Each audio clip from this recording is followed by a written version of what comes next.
একটা মানুষ যখন ৫০ দশক আগে বলে যান ফারাক্কা বাংলাদেশকে ধ্বংস করবে, আর সেই রাষ্ট্র সেটা বুঝতে নেয় ৫০ বছর, তখন প্রশ্ন জাগে দূরদর্শিতার মূল্য আমরা কি কখনো সঠিক সময় দিতে পারি?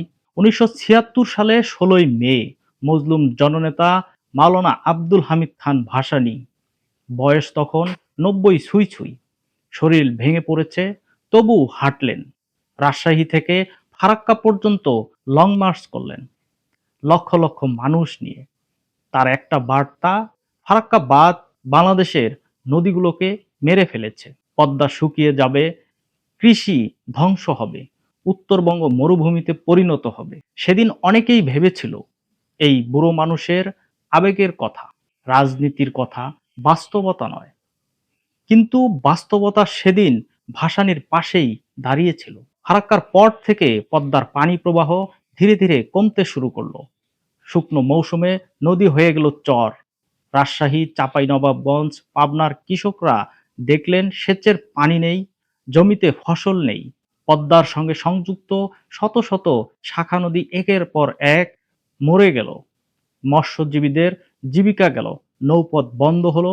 গড়াই, মাথাভাঙ্গা, কুমার, এই নামগুলো এখন অনেকের কাছেই কেবল মানচিত্রের স্মৃতি। ভাসানী যা বলেছিলেন প্রকৃত তাই করল। এখন ২০২৬ সালে এসে বাংলাদেশ সরকার গুরুত্বের সঙ্গে আলোচনা শুরু করেছে পদ্মা ব্যারেজ নির্মাণের। রাজশাহীর পাকশীতে এই ব্যারেজ তৈরি হলে শুকনো মৌসুমেও পদ্মায় পানি ধরে রাখা যাবে, সেচ ব্যবস্থা সচল থাকবে, নদীর নাব্যতা ফিরবে, উত্তরবঙ্গের কৃষি অর্থনীতি আবার শ্বাস নিতে পারবে। এটা একটা ভালো খবর নিঃসন্দেহে। কিন্তু এখানেই একটা গভীর প্রশ্ন এসে দাঁড়ায়, যে সমস্যা ১৯৭৬ সালেই দৃশ্যমান ছিল, সেই ক্ষতির কথা একজন ৯০ বছরের বৃদ্ধ লং মার্চ করে জানিয়ে গিয়েছিলেন, সেই সমস্যার সমাধানে আমাদের ৫০ বছর সময় লাগলো কেন? এই উত্তর শুধু রাজনীতিতে নেই, কূটনীতিতেও নেই। উত্তরটা আছে আমাদের সিদ্ধান্ত গ্রহণের সংস্কৃতিতে।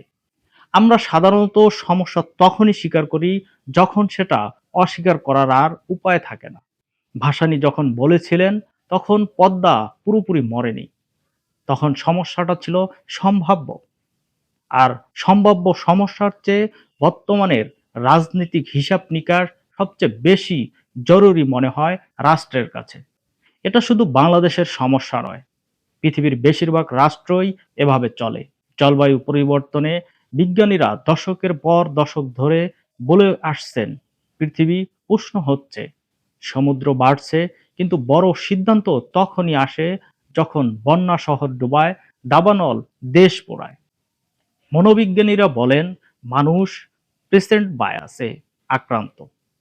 আজকের ক্ষুদ্র সুবিধা ভবিষ্যতের বড় ক্ষতির চেয়েও সবসময় বেশি বাস্তব মনে হয়। রাষ্ট্রও তো মানুষ চালায়, তাই রাষ্ট্রও একই ফাঁদে পড়ে। পদ্মা ব্যারেজ যদি সত্যি হয়, সেটা উত্তরবঙ্গের মানুষের জন্য একটা নতুন সুযোগ।